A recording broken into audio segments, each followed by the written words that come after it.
Nothing up there.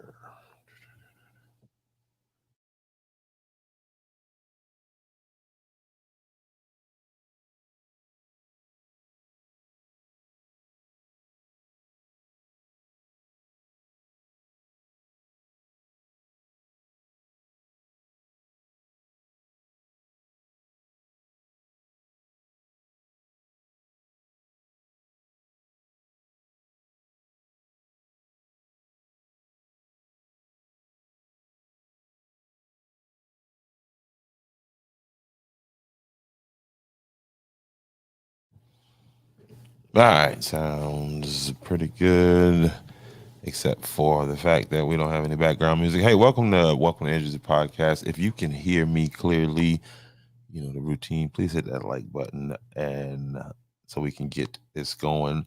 Tonight we have a special guest. The Brase Nomad has come to take over, and but before we bring her up, we want to talk about the Andrews Gold Rush and how you can get in on that gold rush.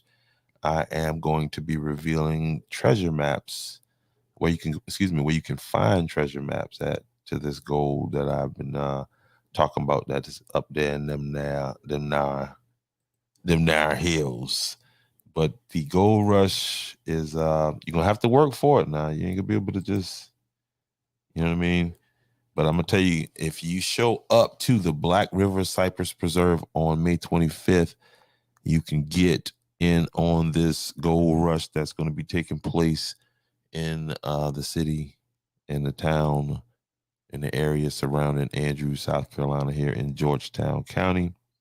So you make sure you make your way down to the Black River Cypress Preserve. Now you could just Google it, but if you need the address, there it is right there. I just put it on the screen, 1638.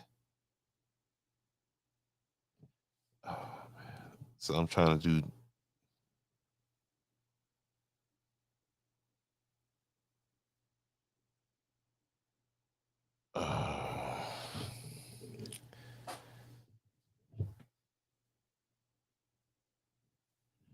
All right.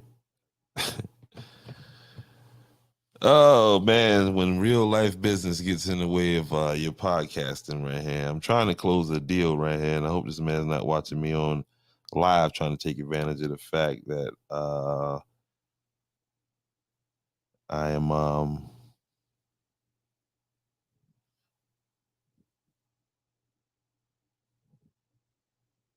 I am okay. So we'll deal with that. But this gold rush, there's the address right there. 16368 County Line Road in Andrews, South Carolina.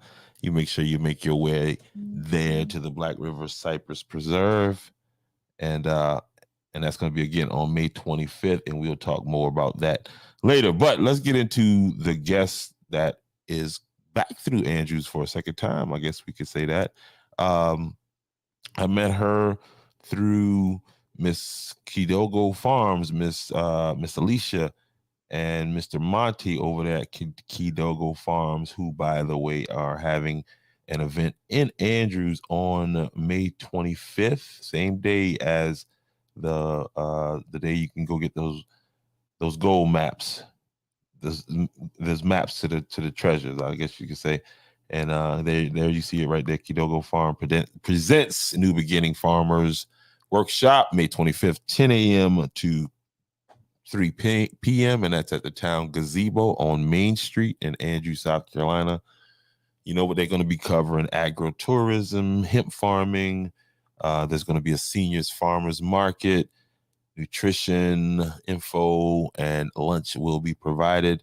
Again, if you need more info on that, please call 843-318-6495, or you can email them at kidogofarms@gmail.com, or visit their website, www.kidogofarms.com. And this event is sponsored by South Carolina State University. Yep. So again, yes, my guest tonight, I met her through. Um, she came on the podcast before, and she's back again. Uh, did not get to link up with them during the camping trip, and I guess she could tell us about that and how that went down. But without further ado, the Brase Nomad takeover begins now. Give her a round of applause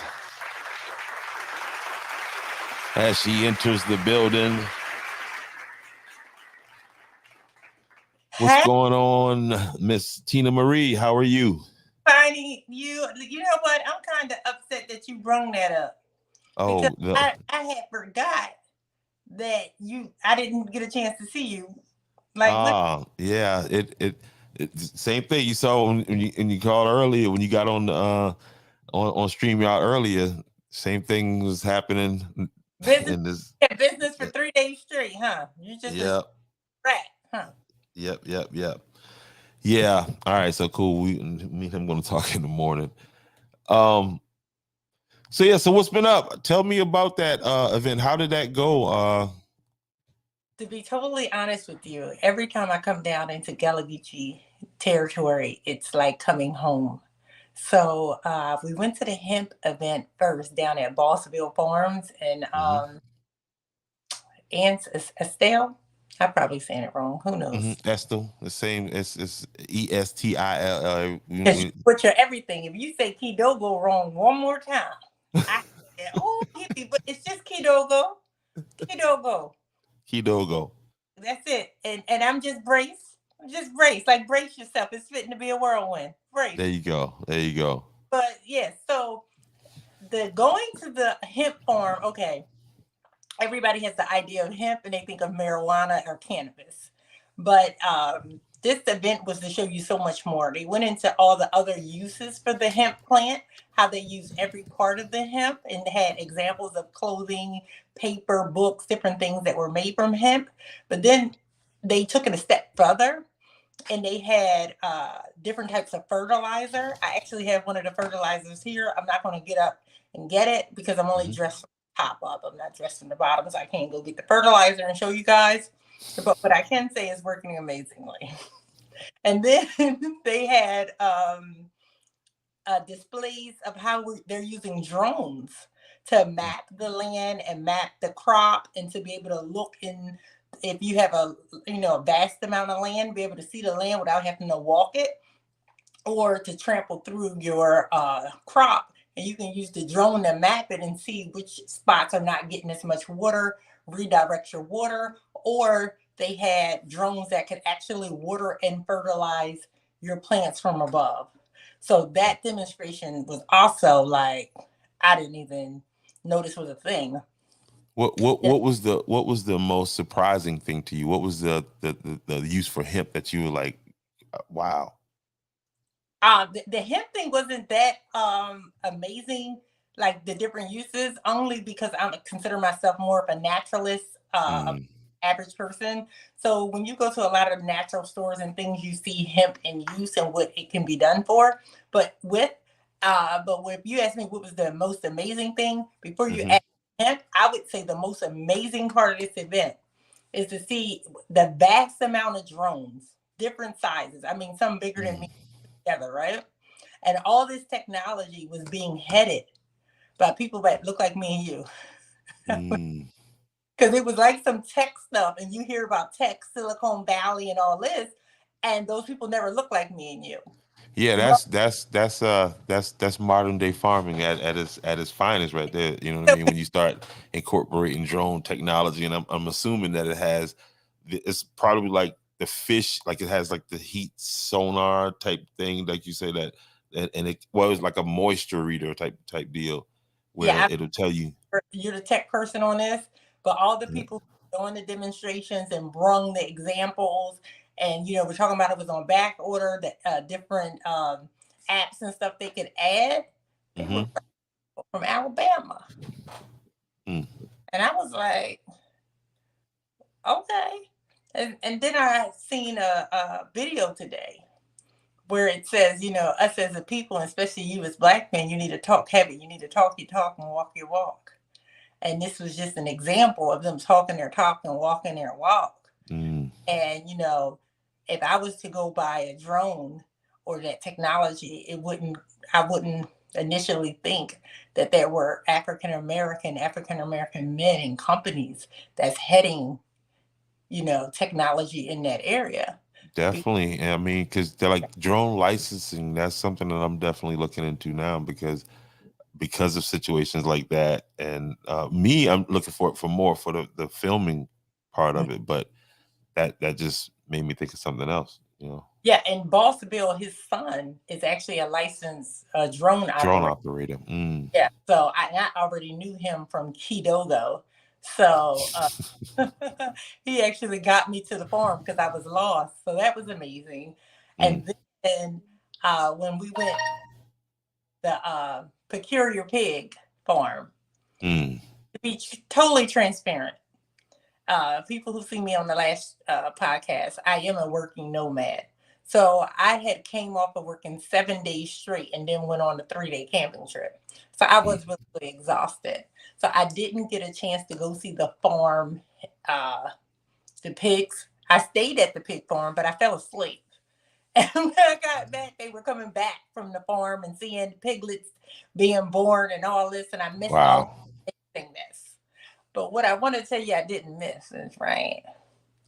Them men over there, Peculiar Pig, from the great uncle down to the great great nephew, is some fine men. Oh my God. When I finally woke up, I was like, what did I miss? So if there's any ladies listening, go on down there to Peculiar Pig. They be at different events down in St. John's, cooking like on the weekends, doing a little barbecue. You can get you a whole pig, but what I will tell you is it's fine, fine, fine. I said, now, old McDonald ain't look this fine. McDonald look this fine. I'd have been made it to the country. I'd have been made Right. it.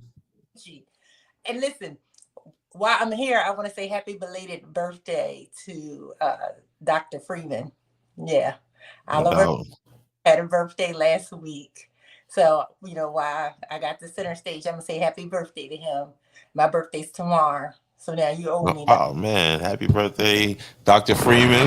Drop a bomb for Dr. Freeman and happy birthday for Brase Nomad.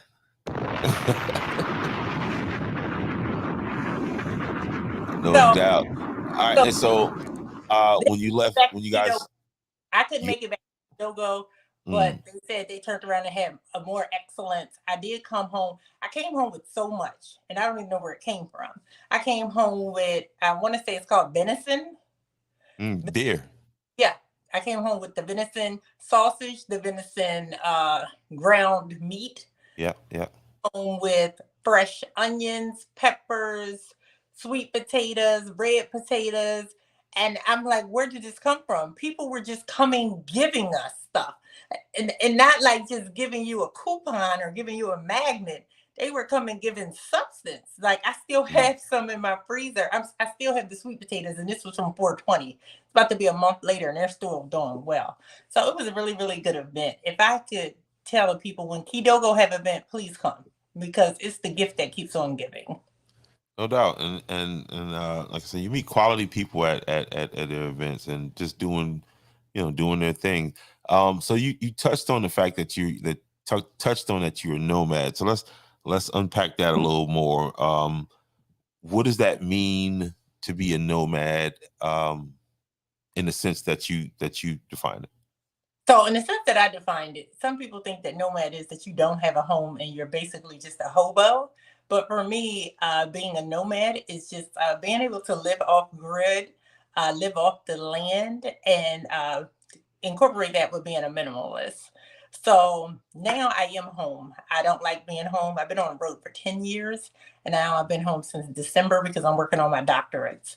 So Mm. they kind of have to be stable for a minute. Need reliable internet for that. Um, but it's just basically I traveled the United States and abroad, immersing myself in different communities and cultures to increase my learning. I go abroad maybe 3 months out of the year. And, I don't stay in resorts. I don't have a chef and all those things. I live with the people off the land. I had the opportunity to go to Africa, to Tanzania in South Africa, this past winter. It was amazing, and really got to immerse myself in that culture. I actually met Alicia and her husband down at Hidalgo Farm on a nomad tour. Mm. So, and that's what I do. And I try to make forever friendships and forever relationships. Hence how me and you got connected through Alicia. And Alicia has yet to get on the live with us. So, and that's what it is, because I'm a city girl. I'm from Philadelphia, from West Philadelphia, by way of Born and raised. Texas. I married into West Philadelphia, originally from Chester, Pennsylvania, and just being a city girl and being in a city environment, uh, you you don't know the other part. You don't know the hardships, like some of the stuff we're going to talk about tonight. Mhm. And it goes without, just nobody knows. Uh, there ain't no fresh fruit, fresh produce in Pennsylvania. No, in Pennsylvania, yes. In Philadelphia, no, it's not. And so just, being a nomad allows me to experience a lot of different things. I'm kind of upset I didn't get to see the piglets being born, but maybe next time. And so how do you just for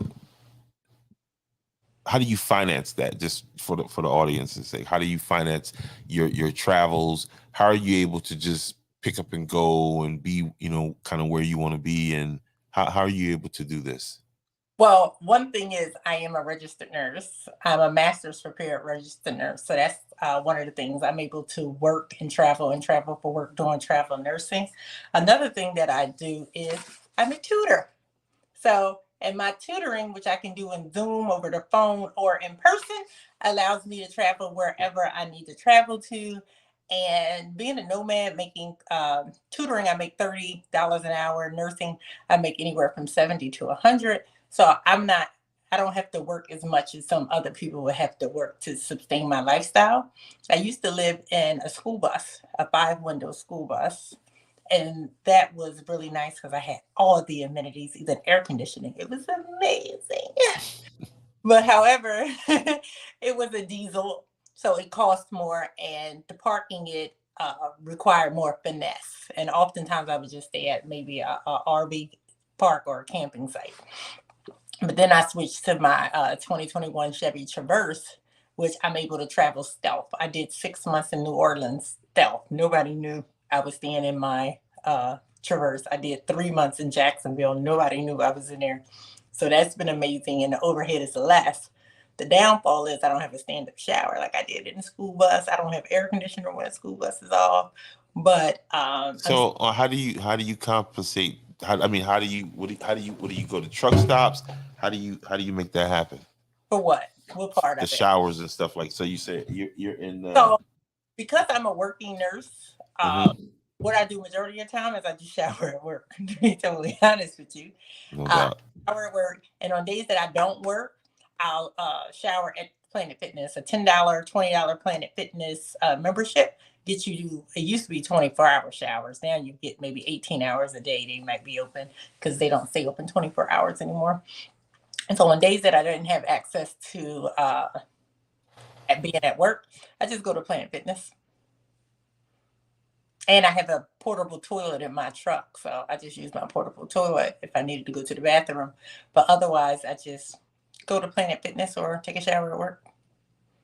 Okay, so when you're out and about and a guy is like, "Hey, how are you?" You know what I mean, and get to talking to you. How does that conversation go when you tell him, "Hey, I'm living in the Traverse right there"? First of all, it ain't none of his business where I live at. He don't need to know, and I don't need to know where he live at. This is the thing.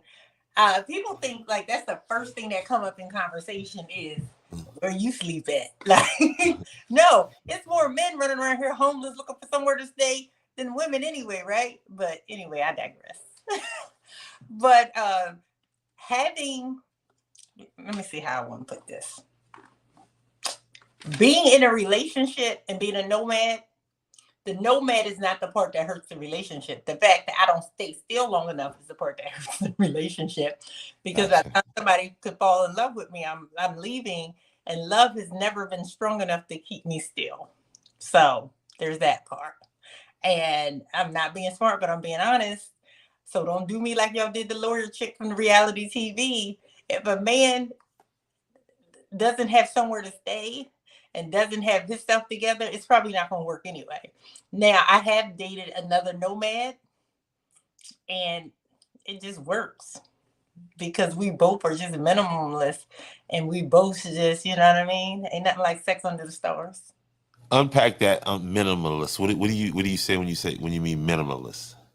That I could pack. So to say I'm a minimalist is when I went to Africa for 45 days, all I took was one backpack. So you just kind of get it as you go. No, it's like, what do you need? Like, what do you need? Like, like, like, in the So United States. what did you have in your backpack? I mean, like one backpack to go all the way to Africa? Yeah. So I had shoes on. I had sandals. I had sneakers on. I always travel with my sneakers in case the plane go down. I seen the movie with the basketball, soccer ball. So I always travel in sneakers. I had a pair of hiking sandals. Hiking sandals had that off the side. Um, three muumuus, three pair of tights, three shirts, two bras, and I would say panties, but I forgot to pack panties. And you went to Africa like that. You don't need panties. Ain't nobody never died because they ain't had no panties. Nobody never died. And then I had my soap, deodorant, toothpaste in a little travel container. And I had a hair scarf and one nightgown. That was it. Wow. What else do you feel like I needed? I listen. I mean, I guess that's a minimalist.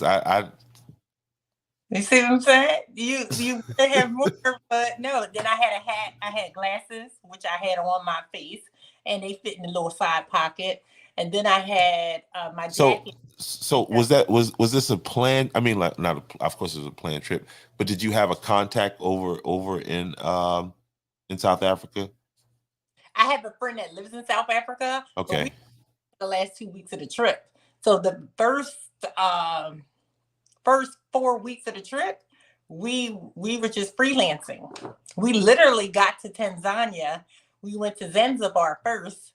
So we flew into Tanzania, then we took another plane into Zanzibar and got there and had no hotel accommodations because the hotel accommodation we had booked was more remote than we had desired. That's the thing that I tend not to do. I am not one to book arrangements in advance because I prefer to see what I'm getting into and then decide if this is something I want or something I don't want to do. And when you book in advance, you're relying on them pictures, which you got a camera. We can make the picture look like whatever we want to make. So when we got there, what we had initially booked didn't fit our needs. So then we actually paid a driver. I have a picture of this driver too. He was in a 1976 Toyota Caprice. None of the parts matched. None of the. No, that's like Cuba. It had no air. It was about 120 degrees. It had no air. Only 3 windows went down. And this is our paid driver. And he was the nicest guy ever, the best out of all the drivers we had the whole time we were there. He was the best driver. The best. But he's literally driving us around while we're trying to find somewhere to stay. And so you didn't do nursing in South Africa, did you? No, I was just chilling. I just been one of the peeps. I just went home. You can't go on a vacation home. And this is what I tell people, especially when I go back to the motherland. That's not a vacation, right? Mm. You cannot vacation at home. So because we were taken from our land and we don't know which land we belong to, anytime I go back to Africa, I be like, I'm going home. You from this country? Tell me I'm from all the countries. Okay, because when they mated us, they didn't say we only gonna mate South Africans with South Africans or West Africans with West Africans. So for all we know, we from everywhere. They say, won't you get a DNA test to find out your lineage?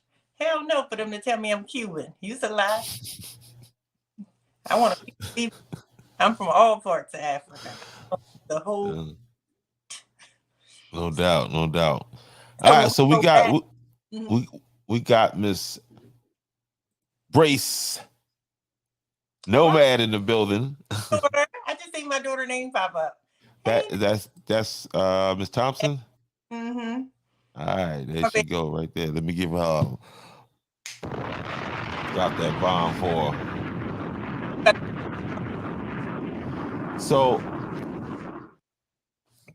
like some of the how many states have you covered in the United States? So I've covered, I would say from Maine to Florida. So I've done this whole side. Mm-hmm. And from Florida all the way to California, up to Utah, Arizona, New Mexico, Colorado, Detroit, Michigan, Ohio, the West Virginias. The only places I haven't really been is to them flat, plainy states where, our country, I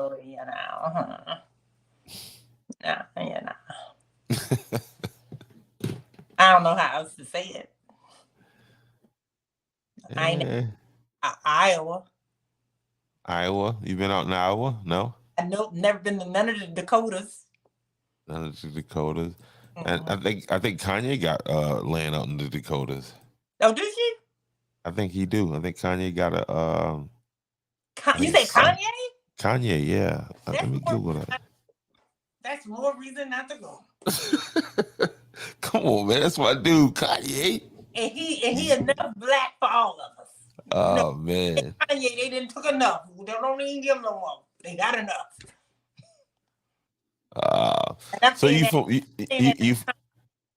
from Philadelphia, West Philadelphia. Well, I mean, you lived in West Philadelphia.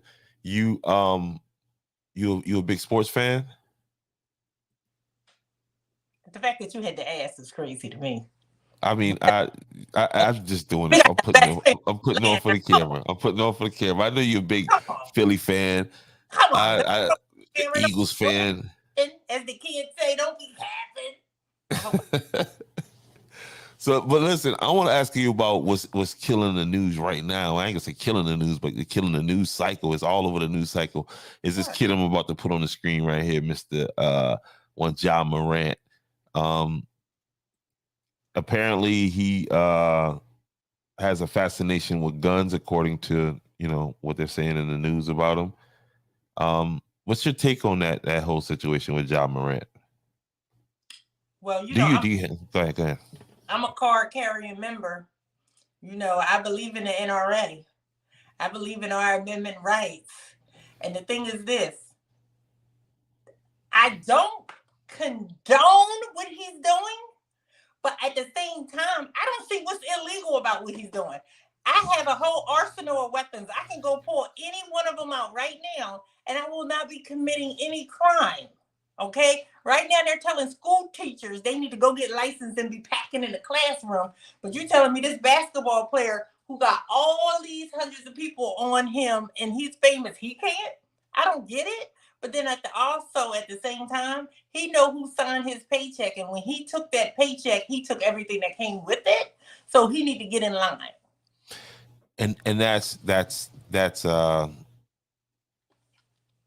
I'm right there with you on that approach. I was kind of hoping you went the other way so we could kind of go back and forth. But I'm right there with you. You go that away. I'm from Philly. And I was looking at it. You know what I mean? And all right. So here's how I'm gonna take what you said to another level. Right? I'm gonna put my tinfoil hat on for a second. That was a contract negotiation that he didn't protect himself against. He allowed himself.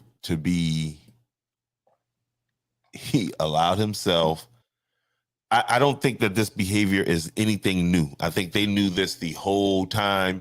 They had this card, playing it because, again, he did nothing illegal. But when you're talking about, he's not signed to the NRA, he's signed to the NBA, and that name, image, and likeness is what they own. So they actually own his name, image, and his likeness. So that was a great, if you're the company, that's a great business move. I just saved you $40 million. You know what I mean? Because he was in line to get the super max contract. And the first video leaked out. Again, that's the same thing with what's the kid from Houston that just went to Cleveland, Deshaun Watson. You know, if you think Deshaun Watson just began that behavior in Houston, nah. Well, I'm gonna intercede and say, and I'm gonna give credit where credit is due, and it came from DL Hughley, right? He said a couple weeks ago, or maybe last week, who knows? Who keeps track of time? These companies, these big companies, right? When someone is tarnishing their name, they have something to say. But when these guns are coming into churches and killing people like us, these big organizations have nothing to say. When these guns are being wrongfully used by the police to kill people like us, these big company organizations have nothing to say, right? But when it's for their image, they have something to say. When it's for certain ethnic groups, they have something to say. But that's the cost of doing business with the devil. So, as a Black woman sitting here, right, the only thing I can say about Ja, which his family, named him accordingly, I feel like, Ja, is this. He needs people in his corner and people around him, and his dad is not one of these people. His dad is not one of these people. We can take his dad out of the equation.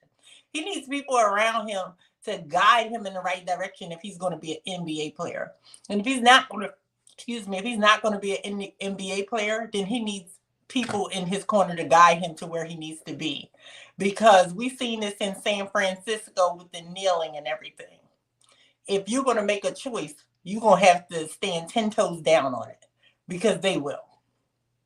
And they're going to. And they're not just going to come at your NBA career. They're going to come at any other endorsement or opportunity you have. So I feel like at this point, his best bet is to go on over there with the NRA. Take money alone. Yeah. He's got an image challenge ahead of him, definitely. That's why I'm saying, not going to do this, then hey, they'll stand by you. They'll stand by you. And so, yeah, he put himself in a position, and I think it comes from not understanding the terrain, not understanding the war that you're engaged in, like just being led to believe that I could do whatever I want to do because they allow me to do it, and then that's cool. But then you give people the chance to catch images of you, or catch, you know what I mean? And then again, to later use it against you. So, that's what I would want these star athletes to kind of. Do you have children? Yes. So I have children. I have grandchildren. And I got also. That I told my son about my grandson. He's like, he's playing baseball. He's doing so good. I don't know if I should let him play another sport or just, groom him in this. He can play whatever sport he want to play. He can play sports. He can be an artist. He can do whatever he want to do. He can collect pebbles. Because one thing he won't have to do is play a sport or live by somebody else's rules, because he has no other options. I said the same way you had options that I provided for you, it's the same way he's going to have even bigger options. And those options are going to exceed having to be a slave to anybody in any form.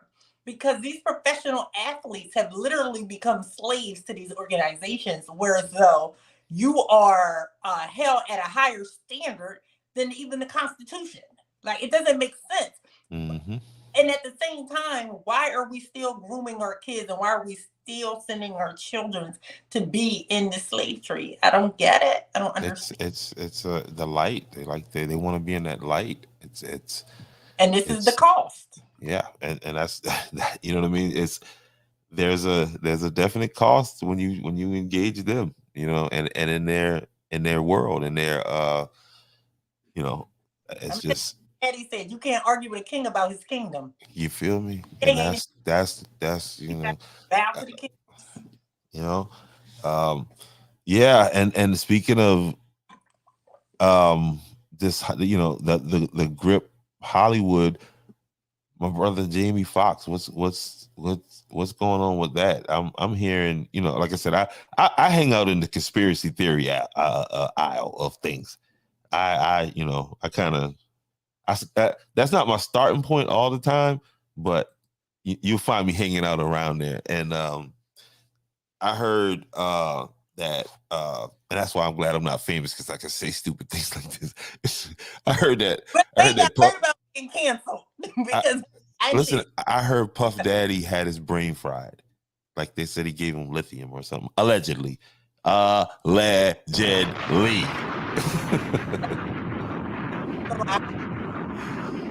But listen, this is what I want to say about Jamie Foxx. Okay. Whoa. I'm sorry. Because you are a nurse. I am. What would lithium do to a person? Make them do the lithium shuffle.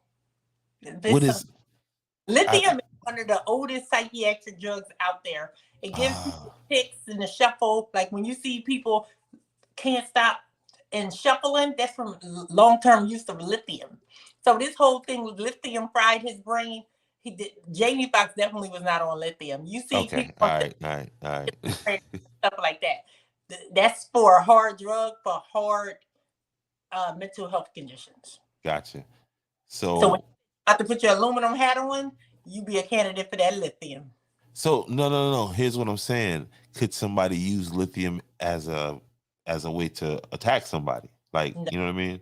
No. The doses would have to be so high, and it's such a high neuroleptic that it wouldn't be something that he can return from. A majority of the side effects from lithium are not able to return from. But this is what I'm going to tell you. Anytime somebody famous, something happened to him, first it was what drugs was there. Drugs.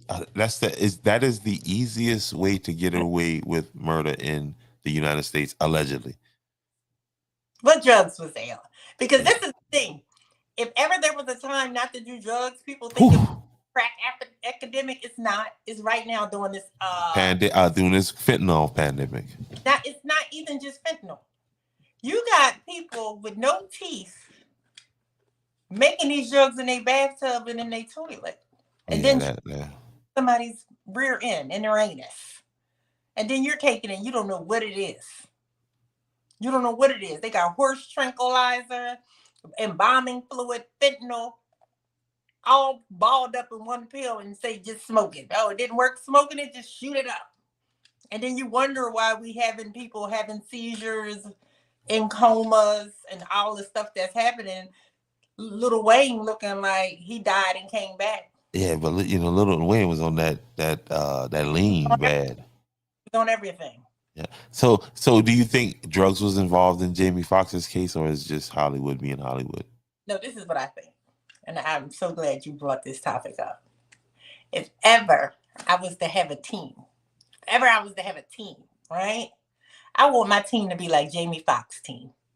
Don't be in my corner. Don't be my entourage. If you can't stand for Jamie Foxx the way these people is standing for Jamie Foxx. Ain't no pictures leaked from him in the hospital. Ain't no pictures leaked when he went down at the scene. Ain't no medical records leaked. Nothing has leaked. It's just all conjecture. Who is on his team? Who is on this man's team? Gun pictures just keep getting leaked. You feel what I'm saying? That the whole facility, all these people, not one paparazzi done got in to take a picture. Not one CNA stole a picture. Not one secretary took the money from TMZ, because TMZ pay well. I know they pay well. And that's what I was saying about in the Ja case. I said, he put that on live, but they could have got that from his homeboy. They could have told him to do that. You know what I mean? Hey, put this, you know what I mean? Go live. Go live. Because soon he got the gun, his entourage should have took all the phones. All phones will be confiscated. Look, Jay-Z and Beyonce, you don't see nothing leaked unless an album coming out. So that's why I'm like, who is on his team that they ain't took this TMZ money? This TMZ money is that. Listen, that is a good question for real, and that's because it's that money. I'm taking it, and I'm a plausible deniability. But his team is tight. Yeah, definitely got to give him that. But the thing is this: if you listen to all the stories and all that, Jamie Foxx and what's the one with the HIV? Michael. Which one of the basketball players got the HIV? Basketball player with HIV. You know. The first one that ever came out with it. Anyway. Magic Johnson. Magic Johnson. There you go. That's why you sitting here acting like you ain't. Hey, that was so long. Hey, Magic, I didn't forgot. I forgot he had it. Damn. Like I'm the only old one on this podcast. Listen, hey, I went through that era. Listen, I went through that era. Like it was heartbreaking to see the. You know what I mean? I know people that actually cried when that happened. Like, but it's been so long that I forgot. Like, but you think you hear about them talking how all of them used to party together? You hear Jermaine Dupri. Jamie Foxx. If there's a party in Hollywood, New York, Jamie Foxx always dropped. Always dropped. So they trying to say drugs. They trying to say a stroke. Shit, it could be the HIV for all we know. Because your name is always on the party scene. Because that was when you hear him telling the stories, you can tell early in his career when he was working at comedy clubs and he was like the promoter also too. He was like that guy. He was getting parties together. He could pull a crowd together. And because he got wonderful stories. I mean, you hear the stories. So this is the thing. Now we're supposed to ignore the stories and think that all of a sudden.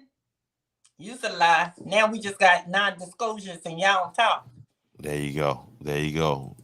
That's what Miss Shepard just put up there.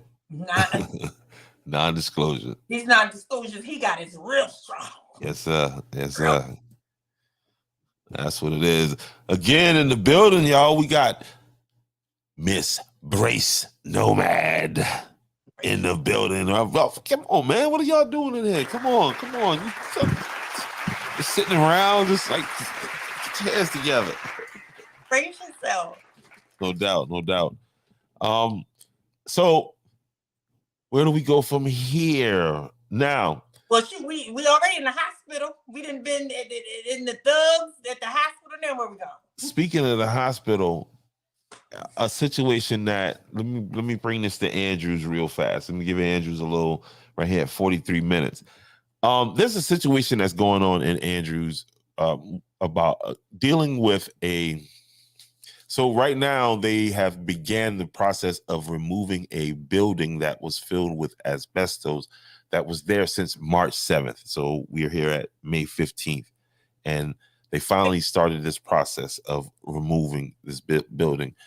But what they did when they started construction and they basically opened the building up, like partially demolished it, and then they were stopped by DHEC, which, and to me, I don't know, when they did that and disturbed it, they put the asbestos in the air. They made it an aerosol now. Okay, so tell me about asbestos from a medical perspective, and what should people in that area be cautious of? So anytime you're dealing with asbestos, the one thing you don't want it to do is to be released into the atmosphere. You have to control it because asbestos can become airborne and can be inhaled. And that's when you start hearing about all those problems and you have to call Procter & Procter if you've been exposed to asbestos.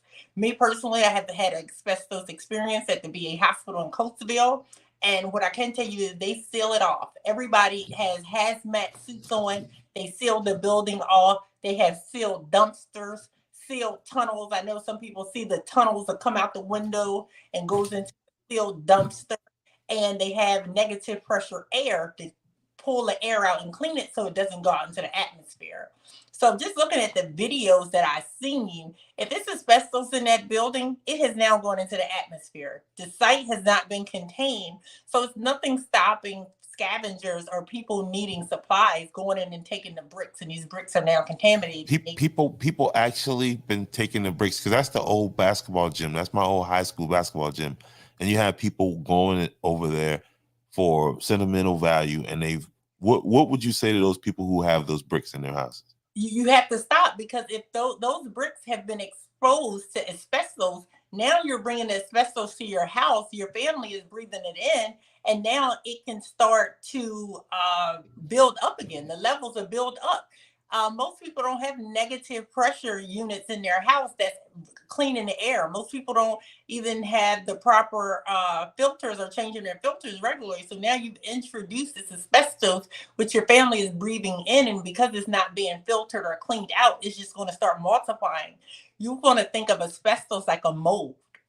And mold, if you don't clean it all up or get it, it continues to grow. And not only is it on surface, this is in the air. And it can cause severe cancers, deformities. It can cause birth defects. And we've all seen the commercials of the lawyers, trying to get Absolutely. money because long-term effects. And these effects, it can actually live in your body and be passed on to a fetus. It can actually cross the fetal membrane. So the asbestos is very serious, and the fact that they don't have this site contained is amazing. The fact that it's not gated in or guarded properly is amazing, because if people are stealing this, it's just going to spread, which makes the city of Andrews and whoever owned the building still responsible, because they did nothing to stop it.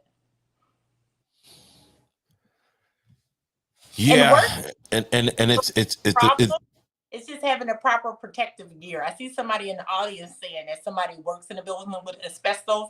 I worked in a building with asbestos. They actually was cleaning asbestos on one side. We were working on the other side. But the thing is to have the proper clothing when you work in there, and to have the proper ventilation. So a lot of times when it's been determined that it's asbestos in the building, they'll put a negative pressure system in so that the air is not recycled. It's removed and then vacuumed. And when people are working with it, they just have to have the proper working gear on that is then disinfected and taken off and not left, and it doesn't leave with them. And that's when you see the whole hazmat suits. So nothing gets on their person that they can then take home or put in their car or take to the gas station. Well, every wrong procedure that you can think of was followed in creating this situation. It is the amount of incompetence. First of all, the first crew that they sent to demolish the building weren't qualified to do that. It was just they had the equipment in the county. It wasn't a contractor. And what ended up happening was they destroyed a gas line that was active to a building that was vacant for over 10 years. And they had the gas line to a vacant building for 10 years. Yes. So somebody was paying a bill. Well, it's not somebody, the taxpayers of the county was paying that bill. But that's just this one incident is just a snapshot of the incompetence when it comes to the leadership in Georgetown County. It's mind blowing. And I think someone needs to bring it up, because it's definitely a class action suit. Because the problem is exposure. The effects of exposure may not show its face for 10 to 20 years. Thank you. And so that's why that's why the push is on. And for all the citizens that's listening, somebody, even if you're there, file a class action lawsuit. If you know of an attorney, if you have dealt with an attorney that will come down and listen to this case. I mean, just the facts alone, the negligence is there for the county. So at least put in place, okay, if nothing happens, nothing happens. But I just Yeah, No, I that's what. definitely think it needs to be properly documented and stated because if there's going to be plausible deniability 10, 20 years from now when you have a rash of children born with one arm or three arms, or you see a large amount of people dying from cancer or having an abnormal amount of cancers. So if it's not properly documented and stated and brought to the attention now, then they're going to have the plausible deniability 10 or 20 years from now because the people who will be in those seats are children now. You Yeah, understand? Because they absolutely, don't.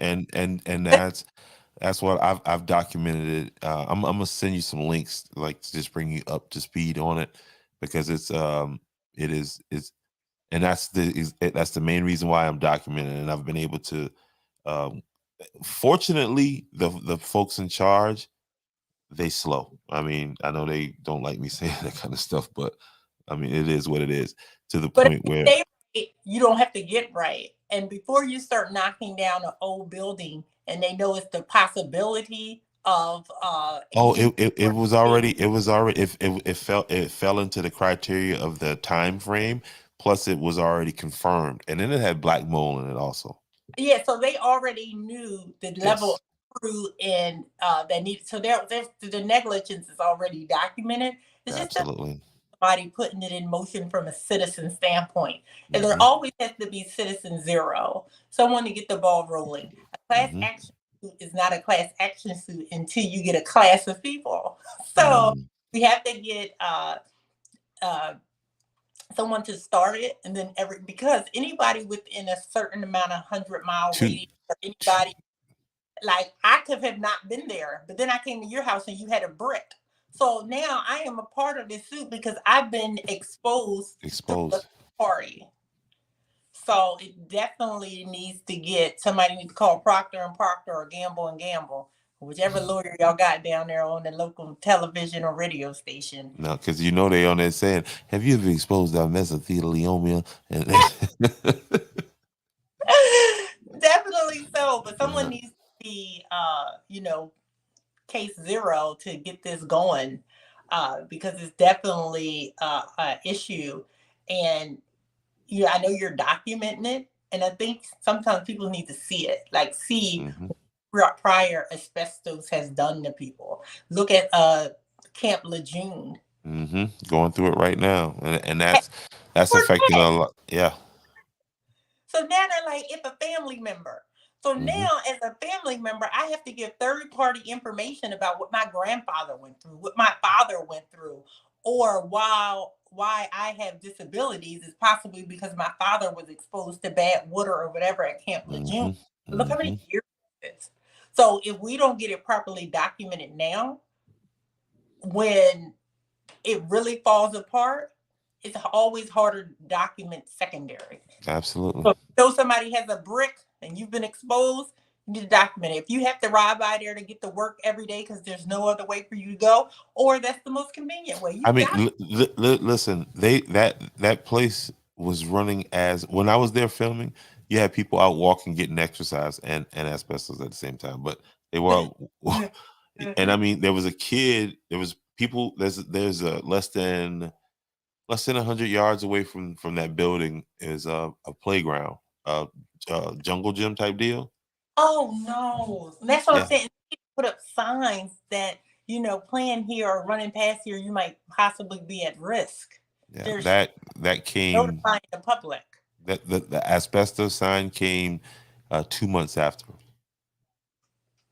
or a month and a half or something like that afterwards. Yeah, and so yeah, there's a yeah, Georgetown County. That's all I'll say on that one though. Again, hey, so I just seen Miss Alicia in the building. Let me shout out the Kidogo Farms and what they've got going on here. Once again, that's going to be on May 25th, and that is a new beginning, new and beginning farmers workshop. So if you are considering farming, and the thing about the way did I say it Oh right? no, Kidogo. Kidogo. I said it right. The way that Kidogo, what Kidogo is doing is teaching you how to make money farming. through agritourism and how to just different ways. I'm kind of lost there, but this is taking place. Go ahead. Let me explain this because Alicia, this flyer looked real familiar. It looked real familiar. So it has new and beginners, and this had to be explained to me because I'm like, new and beginner, that's the same thing. It is not the same thing. A new farmer is someone who does not have any experience farming. I would be considered a new farmer. I'm from Philly. I don't know nothing about no farming. I'm new. So what they're going to teach me as a new farmer is what to plant, how to plant it, the different zones, and the different times of year. Like right now, I'm getting prepared to get my things together for my collards, even though I'm not going to plant them until like maybe August, but I still need to have the materials to get my ground ready. So a beginner farmer is someone I've been farming for 2-3 years. I'm just not doing a good job of it, or I'm not making money off of it, or I'm not meeting my harvest goals. So I'm a beginner, and now I need to home in on maybe what I'm doing wrong, what amendments I need, or what resources I have. And not sometimes the resources may be ways for you to get money to help farm, or ways to get rid of your harvest once you have it. A lot of people have a harvest and their harvest is so great, and they're like, okay, now what do I do with it? Can I sell it? Can I give it away? What is available for me to do with my harvest? So that's what this workshop is for. It's for not only to teach people how to farm, but teach people how to do it effectively. Or if you are a beginner farmer and you want to know what can you do with your crop and how to manifest it into a business or into a charity, this is what this will be for. And also, Kidogo, the weekend of Memorial Day, they're having a camp out. So if you and your children or a girlfriend want to come camping, you can come camping out at Kidogo for Memorial Day weekend. We have Mayfest coming up on the Black River, second annual Mayfest with Rich River Tours. That's available. The end of May, these last 2 weeks, is a great time to actually be in the Georgetown area. And one way to bring a bigger stage or a bigger eye onto the problems that's in Georgetown is to bring more people, bring outsiders. Outsiders tend to come in and see stuff that people see as normal and be outraged. I don't live in Georgetown, so when I come and I see asbestos at the playground, I'm going to be outraged. And also, agritourism actually brings money, and hopefully, the government use that money so that things like this doesn't happen again. So we are not continually to talk about how our tax dollars or how our elected officials are putting our health and well-being first. Boom. Let me drop a bomb on that right there. That's just that's what it is. That's what it is right there. Y'all heard Brase Nomad. And nobody paid me for that commercial. Nobody can practice it. You sold that. I mean, because that's it. That's it. Because new and beginning sounds, like it sounds the same, but it's not the same. It's not the same by a long shot. That's stuff like this on this podcast is Andrew's podcast because every time there's an event, every time we get together, every time new people come, not only does it bring money to the community, it brings a new set of eyes to some things that are going on in the community. Absolutely. So, it's each one teach one, keep one. Okay. And that's what we're doing here. No doubt. No doubt. Yeah, that's I went to the event they had out in out at Freewood Farms. Have you ever been to Freewood Farms? I have not. It's on my list to get there. Freewood Farms. Yeah, that was How far are you from there? I'm 8 hours away. So guys, blame it on the distance, not my heart. Yes, I'm like 2 hours away from there. And it was that was a beautiful place, and the whole setup and the concept behind it is it was cool. It was the house that the farmhouse that they're rehabbing, they're refurbishing. Is that the one with the older gentleman who have like the 3 plots of land and like 3 houses, and they still use the original tools. The house looks familiar to me. I don't know I why. think so. I'm not sure. Somebody will hop in the comment section here and answer that. To go get greens, and they still use the original farming tools that like you Yeah, look. and that's one of the that's the thing about Freewood is they farm like our ancestors farm, like plowing with the mule. Mhm. Everything is I guess you would say organic, but it was just uh Vintage, very vintage. yeah. And that's it. I mean, it's vintage then, but then there was in the 80s, there was growing up in Andrews, there was this man by the name of Deacon Moyd, who that was his means of travel. He traveled with a mule and a cart, and like he'd be coming through the neighborhood, and we jump on, and they still plow. We did that, you know what I mean? Plow with behind a mule. Now, watch And go ahead. this. But I thought a horse was more efficient than a mule for No, farming. no, and then you, No? and well, I mean, depends on what kind of horse. If you get like a draft horse, like because there's different breeds of Oh, no, horse, but don't say I don't know. That's what I'm yeah. asking. I don't know. Yeah, so and that's what they got at Freewood. They got a draft mule. It's bigger than your normal mule. It's built for pulling loads and Okay. plowing and stuff like that. Not the Yeah. little mule that I'm thinking of that look like a baby goat. Nah, not the little donkey that Jesus was on. Nah, that ain't. Because that's what I'm thinking.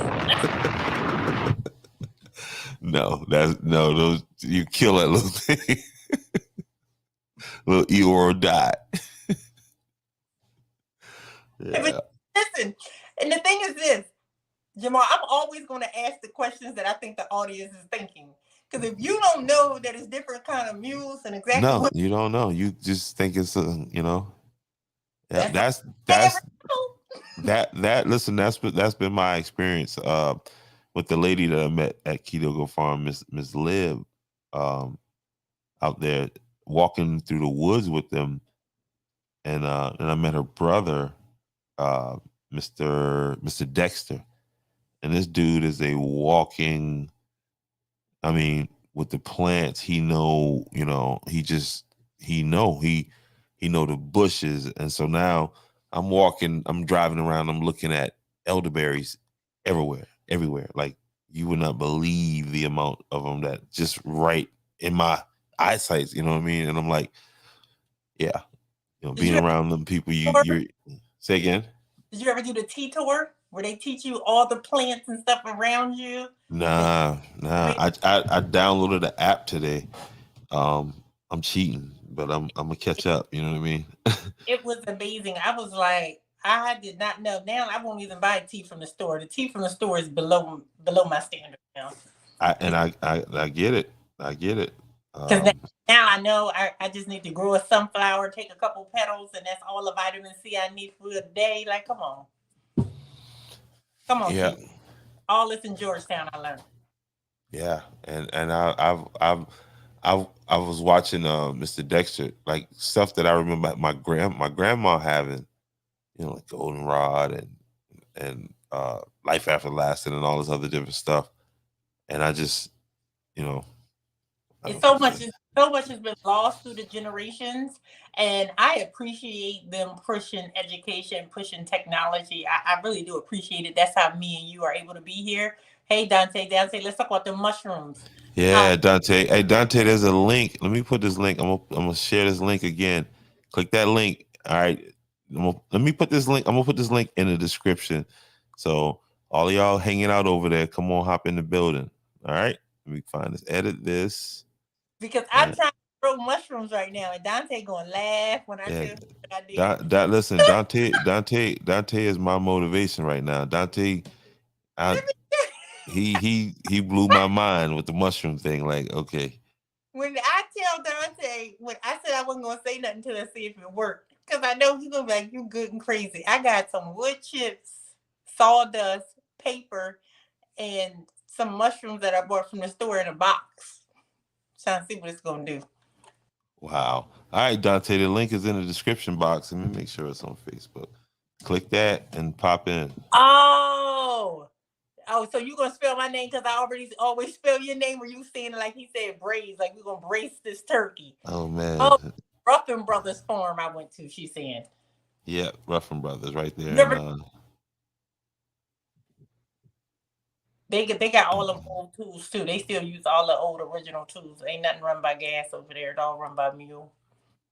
yeah, I sat down and listened to Mr. Ruffin. He was talking about pollinators and Yeah.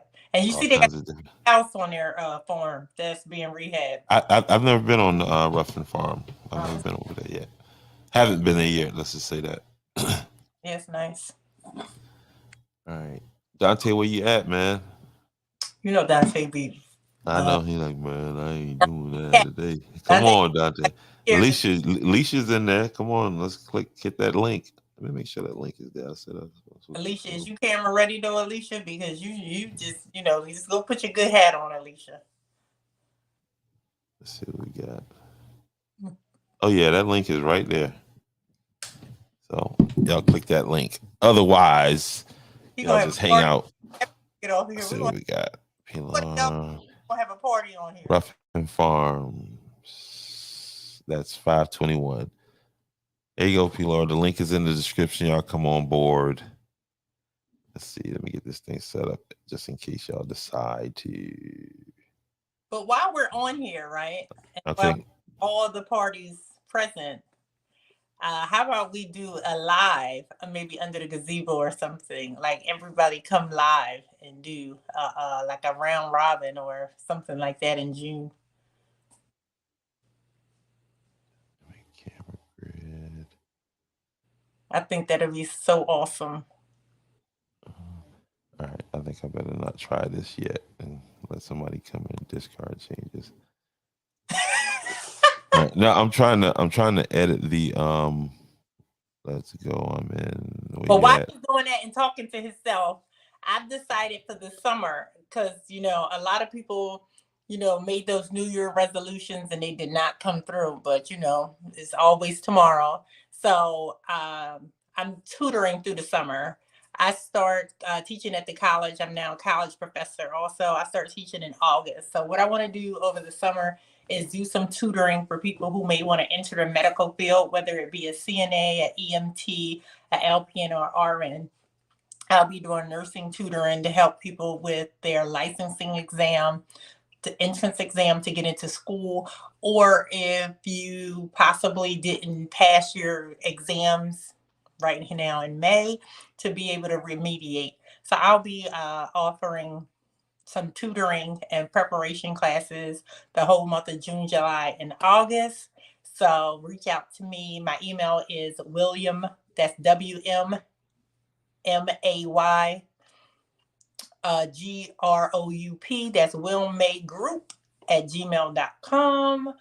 I have it also posted on my Facebook, Tina Marie, and on. Is it on YouTube? Yeah. What is it on YouTube? What? What's your YouTube page? Brase Nomad. Yeah, so reach out to me if you want to get some information about entering the medical field. I'll also help you with researching local colleges, community colleges, and freestanding schools in your area. Not every school is created equal. Accreditation is important. Representation is important. And legal standing is important too. As you've seen in the media lately, some schools are selling degrees. They say C's get degrees, but so do C notes, I guess. So, yes. So reach out to me if you want some information. I am doing some tutoring and consulting over the summer. Yes, I am. Did you get yourself together? And what's that link? What's that link again? Oh, I could just give it my email. It's WMMAY group, GROUP at gmail.com. Okay. All right, excuse me. Let's see what somebody's commenting. Created Wilm to WM. I need that for some. You need that? Yeah. Well, Dante, reach out to me on Facebook. You have my Facebook, Dante, so I posted it on my Facebook. So you can just take it from there. Wilmay Group also has a Facebook page also. But yes, I really want to each one, teach one, keep one. And I found that a lot of people that look like me and you stray away from the medical field because they think, I can't do the math, I don't do the science. And it's just a matter of having a proper teaching and support. So we're gonna get that done. Oh, look at my page. I haven't been on there in so long. You would throw that up there, wouldn't you? I haven't been on there. I need to get on there. I seen because I can't get on Facebook with me, but I seen a video you had about CPR. Yes, I am a CPR instructor too. I teach for the American Heart Association. I teach general CPR for the general public. I teach BLS for healthcare professionals, and I teach advanced CPR. So if anyone's interested in that, I do individual, families, churches, daycare, schools, hospitals, assisted livings. Uh, Anywhere you need me to come teach CPR, I can come in, I can teach it. And so once you teach it, then I'm certified in CPR. Yes. So one thing that the WMA group does is it provides CPR training free to anyone who wants it. And I encourage new parents to definitely take it because being able to save your child's life is very important. Now, if you want a certification from the American Heart Association, I charge you for that because they charge me for it. But as far as the training, I do that for free. So if you ever had an event and you want to add that to the event, I'll come out and I'll do it for free because I think everybody should be able to save a life at no cost. Hey, Kitley, Crumbs is in the building. No doubt. Do somebody else want to jump on? If they want to jump on, I can jump off. No, they can jump. Everybody can come on. They ain't clicking. They ain't jumping in the. When is Mayfest? I think Mayfest is this is the thing, Pilar. Every weekend I'm booked. Next weekend, my nephew is going to, I think, Kentucky for college, and we're having his send-off party. So we'll all be in Nashville, and the weekend after that, I'll be in Dominican Republic for my birthday. So I am so sorry, Pilar. I just won't be here. I don't have any availability in May. That's why I'm saying we need to get something on the books for June, and I can make it down there. But right now, May is sliced and diced. What you mean? There's no link? Okay, let me edit this again. There is a link. This is what I want to ask you guys about while y'all sitting down there in South Carolina, right? Mm-hmm. What y'all think about DeSantis and all this he got going on with himself? DeSantis. Mm-hmm. Politically, oh man, I'm because you see him and your former president go battling it out right now. Yeah, but DeSantis and that crowd, and I run with that crowd. They're my peoples. Listen, but listen, I had two choices when I was looking for my forever home. It was going to be Texas or Florida, and I said, "Why Texas or Florida?" I said, "Because I'm with all the BS they with." Oh yeah, Florida, you can get it in now and then. Now you mess around and run up on somebody the wrong way. Yeah, but DeSantis is in that. If I'm picking a horse, I'm going with the orange. I'm going with the orange head man. This is my thing, right? Mm-hmm. This is my thing. They pick things to stand on that they shouldn't even stand on. Like they say, I'm just going to tie my life to this wagon, and I'm like, DeSantis, you're doing all this stuff you don't have to do. And then Orangehead just said, I'm going to throw my name in there. Yeah, it's a mess, and it's that's the reason why. Because I love politics. I love DC politics. I follow it like thoroughly, but I've I've pulled away over the last couple of years and started focusing on the local, because that's where all the action is, and that's where What especially more in a go ahead. do you think our grandchildren will have at Disney? Um, if Disney continues this path it's on, I don't think it's sustainable. I don't think Will South and Carolina take them? say again. Will South Carolina take Disney? Well, here's a fact.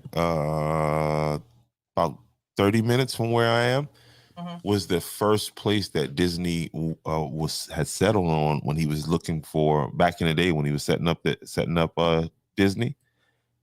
Is Santee, South Carolina, and Santee, South Carolina sits. It's the halfway point between New York City and Miami, and Mhm. so that was a choice then. But will South Carolina take him? No, no, um, not as it stands politically. No, they won't. Um, and it's So it's just a matter to me of which state hold money higher than they hold politics. Because somebody gonna take Disney and Disney's gonna leave and Florida's gonna hurt behind it. yeah. Because I feel like Florida need Disney. Disney don't need Florida. There she go. I Hello. every There time she goes. I get all What's going on, Miss Kidogo? What's up, my people? How y'all doing?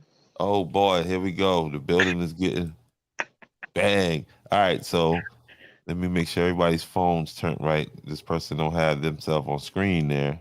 that gotta be Dante. No, that says Miss P. Where you at, Dante? Oh, that's P. Lauren bent over. That's okay. She must be doing a praise dance. Where Oh, you man, at, buddy? date up there now. 5:27. Yeah, I won't be here. I leave on 5:20. Now, did I do a good job talking about your event? You did. You did an amazing job talking about new and beginning farmers. Very good. All Yeah. right, so guess what? Let's see if you can match that. Go ahead. All right. So here we go, man. Y'all come out to this event right here.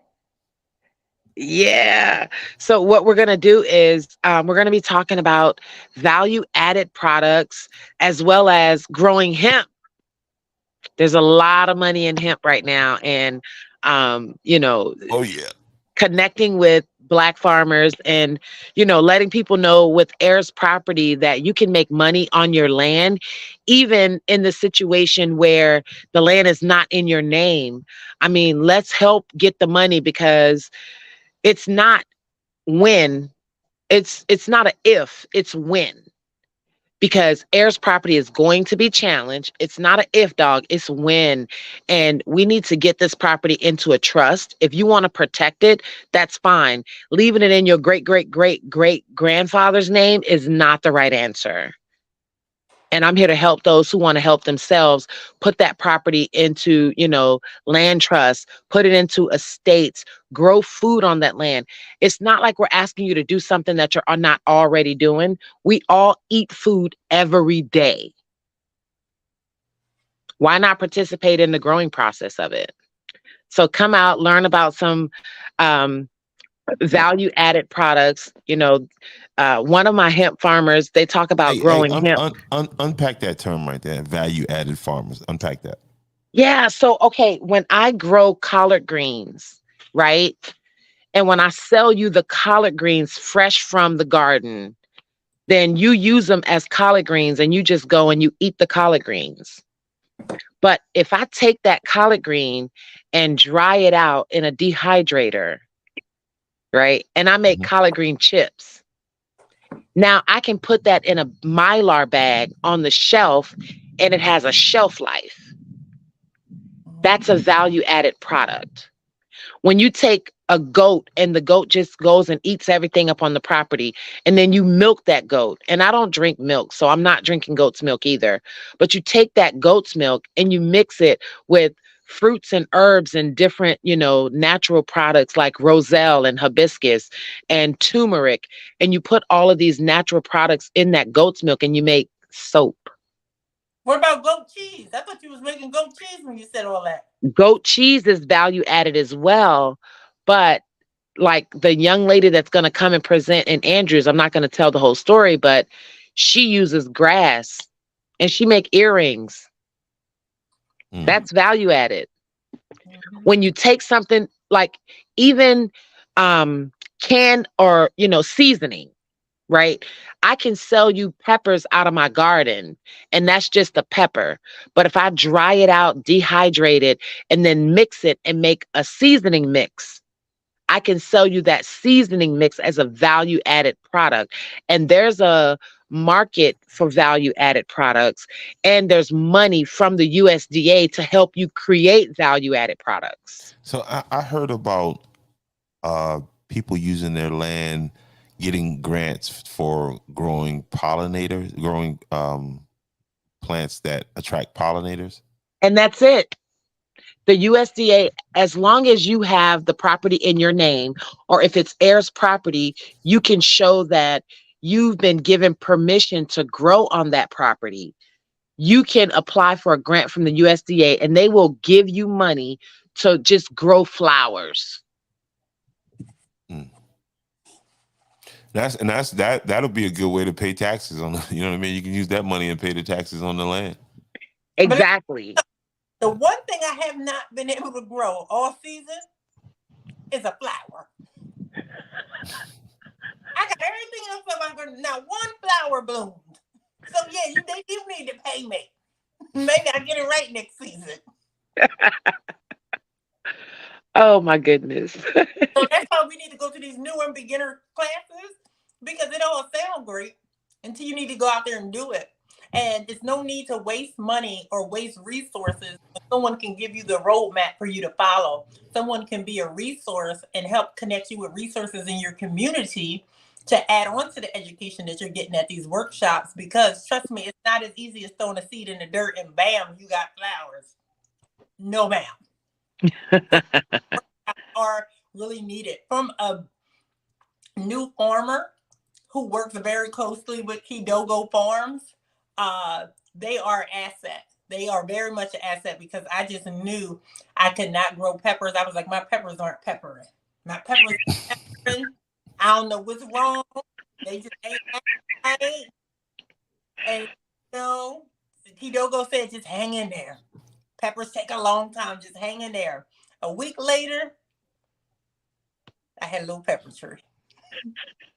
I said, these peppers took all the patience. And a lot of times I don't have the patience. And before it can germinate and start growing, I give up and plant something else there. I'm like, just give up. So you definitely need a mentor, someone else who knows the way to go, how to get seeds, procure resources, and even packaging. Oftentimes people fail in their Marketing. Due to packaging. Packaging is very important. It's not just, you can haphazardly say, yeah, this should be 8 ounces or this should be 4 ounces. It is actually a marketing perspective to it also. So not only do we have to look at the farming and financial, you have to also look at your marketing and your climate and where you are. Like, no need to sell, wool coats in Florida. No doubt. All right, so Ms. Pilo, what you got going on down there in Mayfest? Talk to us. Nothing. Getting ready for Mayfest on Black River, of course. I'm ready for everyone to be here. I'm ready to share a piece of Black River, our Black River, with everyone. Just our little token of the prize, our little portion of paradise. And have a good time. Family reunion vibes. Family reunion vibes. So what So if can you know how people you like? have fun at your family reunion, There you go. So then tell us how the breakdown is for Mayfest. What day and the whole breakdown. okay, so Mayfest this year, that Saturday is our festival. And our theme this year is to bring awareness to our Gullah Geechee culture here in Georgetown. As you all just stated on the podcast, you remember grandma doing this or granddaddy doing this, but now you see someone else doing it and it's kind of resonating a little bit. So to bring back that awareness to our culture, because that's a part of a culture that they brought and cultivated over the years and over time. So to bring awareness to that here in Georgetown is our theme this year, and we will have the pleasure of having some guest speakers. I'm not going to give you who they are just yet. You got to be the Mayfest to get that, because it's going to be some real life tokens, some gems within our culture here from South Carolina. Just different stops along the corridor is where we're reaching to target to tie it all in, to bring it all in. Like I said, it's a family reunion vibes. So all of your cousins don't stay where you stay at. They come from near and far. So that's what we are bringing here in Georgetown. May 27th, like I said, is the festival. And then May 28th, it's going to be services down by the river, just like you may think your grandparents did it, great grandparents did it. That's what we're going to recreate on Sunday, May 28th. And I can tell you our speaker for that. Our speaker for that is my cousin, Elder Mark Richards. He is a youth pastor at Brookline Baptist in Columbia in the Met.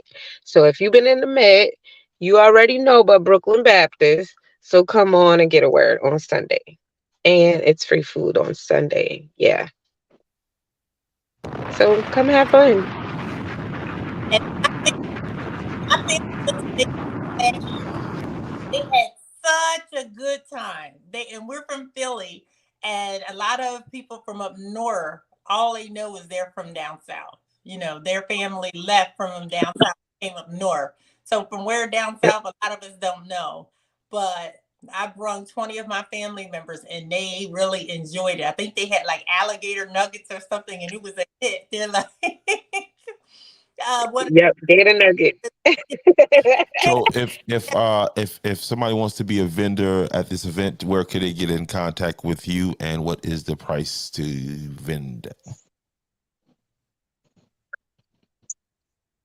So we are welcoming all vendors, and our vendor fee this year is $25. And you can reach out to me on social media, Facebook, Instagram, any social media platform, Twitter, Snapchat. Hit me up in my DM, or you can contact me directly at 843-904-5501. That's 843-904-5501. And like I said, our vendors are $25 this year. And our admission, we do have a mission this year as well. So admission is $5 per adult and $1 per kid.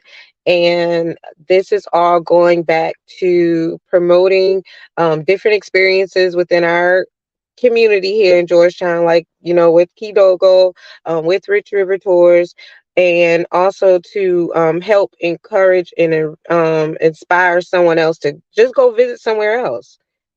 Like Miss Tina, she go visit somewhere else and bring back those jewels. Yes, yes. And every time I come to down to Georgetown, it's like family. Every time it's a new event, it's a new experience. Uh, I come to the Black River and just hang out and fish, and then they're like, "Oh, well, let's fry some fish. Oh, let's play some spades." So it definitely is like being back home. Um, I think going forward, we need to push this all year. All year. Get ready for Mayfest. Get ready for Mayfest. It's like you get ready for the Super Bowl, get ready for Mayfest. It will happen, Right. and get ready for Mayfest because it is the annual family weekend. every Memorial Day weekend, we go to Georgetown for the family reunion. We have to make it a regular occurrence. And I apologize, I can't make it this year. But next year, I have my calendar on the wall already. I will put it on there to make sure I do not schedule anything at all. Because great event. My family still talks about it to this day. And they're like, we're not going this year. I'm like, no, we're not going back until alumni weekend. We'll be back. I'm bringing the whole group for alumni weekend. So I really encourage you, Pilar, to really, I know you do the thing with your class, but maybe add something additional from Rich River Tours, because I'm bringing a whole group down again. So figure out what she's talking about homecoming, Jamal. So we be rivaling homecomings, Andrews and Carver's Bay. Who gonna turn the best crowd? Rival. So Whoa. There's no rival. There's no rival got with us. the best of both worlds. Yeah, Rival. yeah. I'm just saying. Yeah, we hold down homecoming, but they hold down homecoming too. I ain't even gonna lie now. You go party in Andrus now. You go party in Andrus. They shut the whole town down, so it's a little bit different. We just got some woods out here. That's all. Brace. October Heritage Festival. You already said you was going to be down this way. It's on the calendar. Don't call the man. Don't do that. I stand corrected. I ain't want no beating. I'll definitely will be at Heritage Festival, and it is already on my calendar. Okay. We got the bombs, baby. Oh man. I'm trying to get this one video to load that I want to share. I'll share. I got her last year, so we'll share. We're gonna share the love. It's all a family. No doubt. So yeah, hey, so y'all make sure y'all check out these events. And Brace, so what you got going on? What you got coming up? Where's your next adventure? You said you're home now. Where did you? So, like I said, I'm going to this weekend. I'll be heading to Tennessee to Nashville. I've never been to Nashville. Wow! Guess what? The weekend of Memorial Weekend, I'll be in Clarksville, but I'm flying into Nashville. Yeah, see, we're gonna be crossing paths. There you go. I'm in Nashville this week, and then I'll fly back into Miami to go to Dominican Republic. And then I'm coming home, and I have nothing for June. Let me double check my calendar. I have nothing for June, which is not like my calendar. June is the only month that has nothing. So that's why I'm trying to encourage Georgetown, Andrews to do something, and I'll gladly come. Yeah, I know it's a bunch of Juneteenth festivals kicking off. It is. Yes, please. So when the next time you're going live? Maybe we can look up some Juneteenth things that. There you go. Tomorrow we'll go live. We'll be back tomorrow in tomorrow's show. I'll be going live. No, let me slow down. Tomorrow. Yeah. I'll be going live again tomorrow. Oh, good, because I can talk about. He's excited. I can talk about my mammogram. I'm turning 40 tomorrow, and my gift to myself was a mammogram.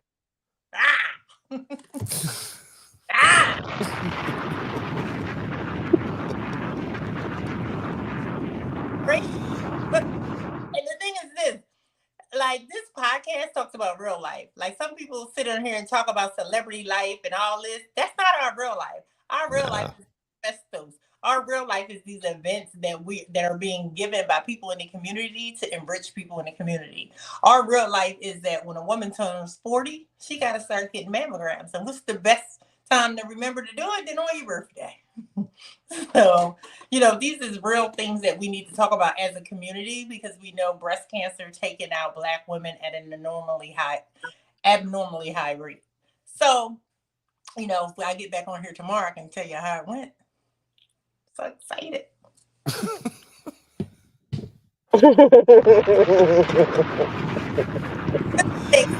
No doubt. So y'all make sure y'all tune in tomorrow so we can get the results of the mammogram. We know what's going on.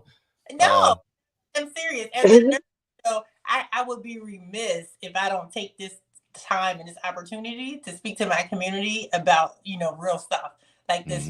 Real stuff. Breast cancer, this is real stuff.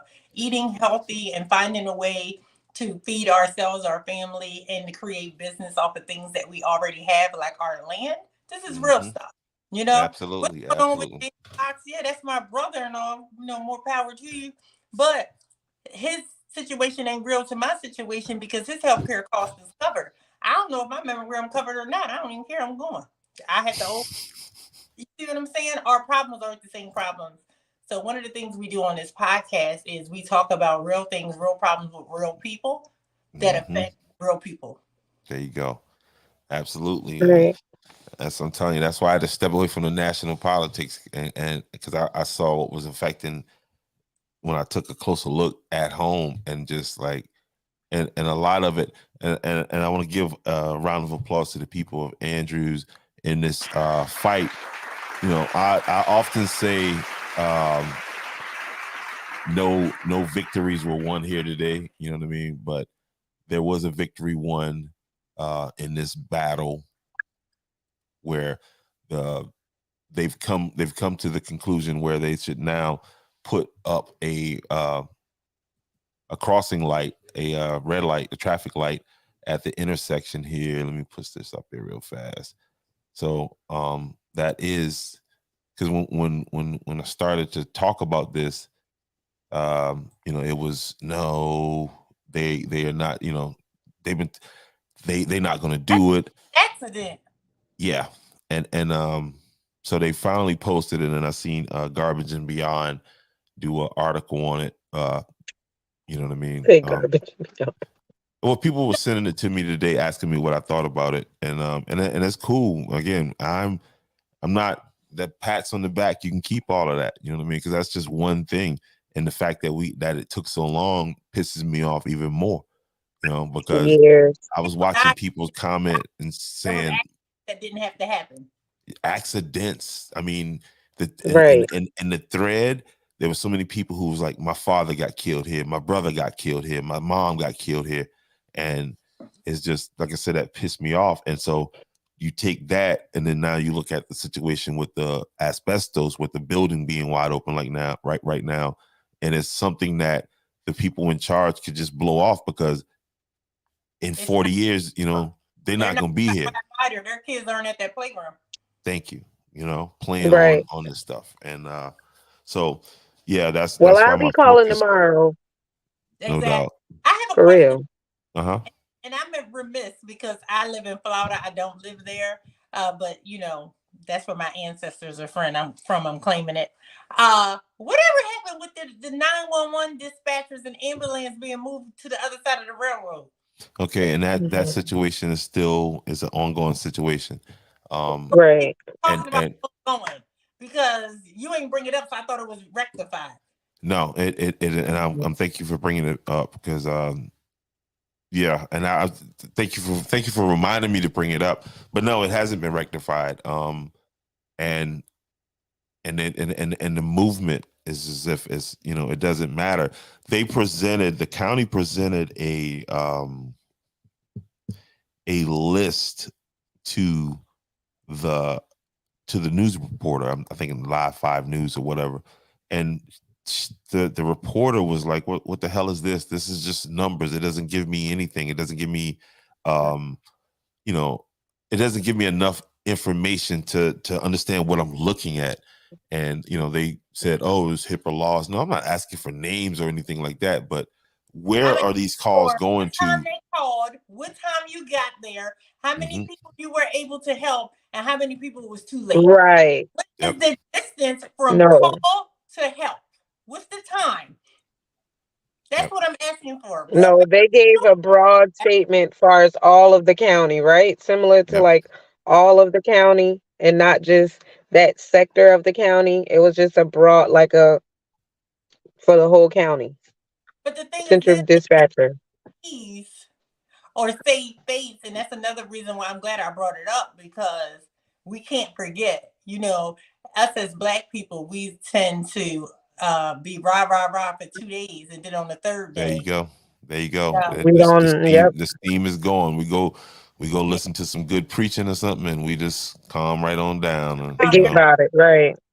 We have to not be calm, and we have to let the list keep growing. And every time, if you have to bring 300 people, so each topic have to be brought up because we're going to bring it up, then that's what we have to do. because they do these things because they know we don't have a voice, but we have to be the voice for the voiceless. There you go. That's unacceptable. You cannot have 911 on the other side of the tracks. It's unacceptable. Yep. And the arrogance, it's like dealing with teenagers. It's like dealing with, the egos, that 3-letter word. Oh my God. That is a word. And this, I think, because my brain don't never stop thinking. Sometimes I'll be like, brain shut off. I think this would be a great opportunity on that standpoint to bring a CPR to that side of the tracks, since it's going to be an extended wait for 911. That is probably absolutely ensure that everybody. Awesome. Yeah. Yeah. Something that's the way how you fix it. That's well. Yeah. Yeah. Maybe that's something the podcast sponsor and bring. That's absolutely something. Welcome to Andrew's, the podcast, the sponsor. And bring us on down there, because if y'all won't help us, at least we can try to help. There you go. To help ourselves. And that's the vibe, because when it comes to like policing and that's another issue that's in Andrews, is the number of police, and like as if people are not watching what's going on nationally. Nobody's being a cop. I just did a video last night on this kid. I just posted a video earlier on a shooting that happened in Charleston County here about a week ago. Well, yeah, a week ago. A little over a week ago, 1 day over 8 days ago. And it's I've been saying this to my homeboys for the longest. Y'all better get ready, because we're gonna be sitting on that corner protecting that corner. Because if you protect it or put your family at risk. Yeah, and here's the thing, because the reality is, and shout out to all the officers out there that's doing that job, but they are not there to protect you. Okay? Because most of what they do is just come and report on what happened. They don't do prevention. No. So, where I had it was a situation where there was a shooting. My cousin called me. He called me, yo, man, the damn police, da, da, da, da. And I'm like, so who did the shooting? He was like, bro, what you want me to do? You feel me? Like, you gonna let them shoot your neighborhood up? Because the cops just gonna come pick up the bullets and the bodies and ask what happened. They're gonna respond, but you gotta prevent it, because if you have people living in your community that don't care about your community, the best thing you can do now is run them out of your community. Yep. Safe for them where they don't want to be. Yep. And these communities got to become tighter, because, again, the response times are down all over the place, and it's almost like they don't want to be there in a timely fashion. No, I mean, okay, devil's advocate here. I wouldn't. I would be like the weed man of the police. They'd be calling, "Where you at?" I'm around the corner, and I'd be up the block. Because I worked in the ER. It's not anything safe. When a gunshot victim comes to the ER, they have to shut the ER down. Yes. No, if the person. Yes. Job. Yes. So, listen. I've been on the scene at a club where somebody's been shot, right? And EMS got to stay up the block until the cops come and clear the scene. You feel what I'm saying? Because you can't come out there jumping out there, and now this situation is still volatile. You know what I mean? So, God bless you, man. Listen, that's the scariest thing, because you don't know if you're trying to help somebody and you got to become a victim, because it ain't over. There you go. We have to be our own community prevention. Yes. Policing ourselves, right? Like, that village need to come back. Nobody wants to be a part of that village, or don't say nothing to my kid, but we need that village to come back. Mm-hmm. It's just let it keep going the way it's going. Niggas gonna be running to that village. Let me find me a village. You gonna be Kidogo farms popping up everywhere. Listen, every time I'm buying property in Georgetown, Kidogo say, "Yeah, right here in Kidogo." But listen, Jamal, you see, I put in my flyer that I was only gonna give you 2 hours of my life. You know, I got to go out here and try to find a husband. I got to call no doubt. But it's all good. So listen, tomorrow we will start on time tomorrow, folks. I mean, you know, but I was on time. I was 10 minutes early. Yeah. She was early. I was in the zone. I was in the zone earlier. But the beautiful thing is that everything is set up. I don't gotta set nothing up.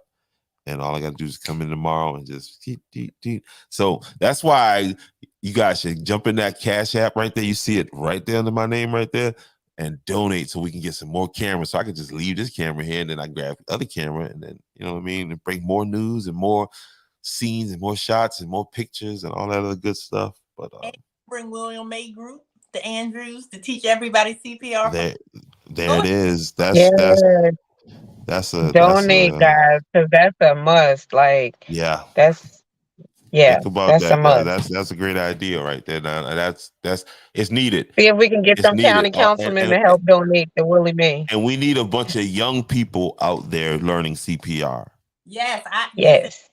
We either have a school. The American Heart Association has a school program where they're teaching children in elementary school how to do CPR, because the number of school shootings and school mass incidents have increased tremendously. And like you just stated, they don't let the EMS just run into the scene. So the people on site has to provide. Got to be the first responders.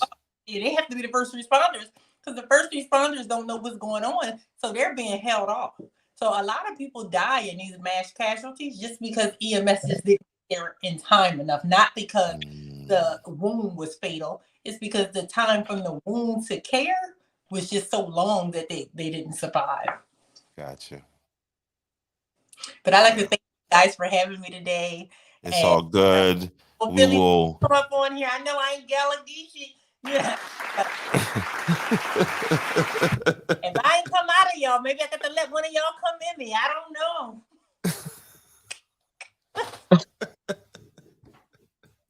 I said, oh God, I love it. I said it, but I said all right to my little mammogram. Thank y'all. I love it. But listen here, you better be mindful of what kind of tree you're barking up. You might find one of them old Black River oak out there. You might find a cypress or something. Ones that been you ain't know. You better be mindful what tree you back up. I didn't send these trees back. Some of these, I was like, I got to send you back to Cindy. You look like firewood to me. You look like firewood to me. Send them on back. I said I try again next year. This the only podcast where you can have fun like this, man. Gotta love it. We're hanging out in Andrews. Welcome to Andrews the podcast. Shout out, thank you, Moretta, for the 200 stars. Thank you, ma'am. Thank you. See you guys tomorrow. See you tomorrow. All right, no doubt. I don't even know how to get off here. All right, P-Long. It's been an hour and 47 minutes. One more time. It's been real. I'm sorry I got on late. Shout out Mayfast real fast. Let's get up out of here. Yes, guys. Mayfest on Black River is this May 27th. It's May 27th and 28th, but on the 27th, that Saturday, it's our festival. Family Reunion Vibes. Our theme this year is to encourage the Gullah Geechee, to bring awareness to the Gullah Geechee culture here in Georgetown. Can't get it nowhere better than right out of your own backyard. So come out and hang out with us this upcoming May 27th, which is that Saturday, to the festival on Black River. But thank you for having me. All right. Appreciate you. You have a good one. All right. That has been a good marathon show. Again, shout out. Thank you, Moretta, for throwing in that 200 stars right there.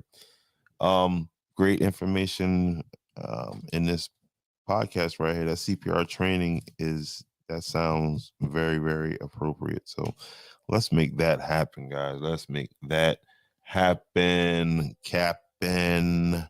Also, there was some good information at about minute 46. I think I wrote that down about the asbestos. So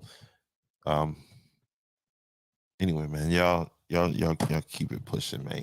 Y'all know how this thing worked right here. It's been a night. We do this again tomorrow. Esta mañana. Esta mañana.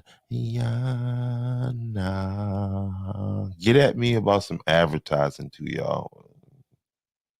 If you want to advertise, get at me about some advertising. Peace.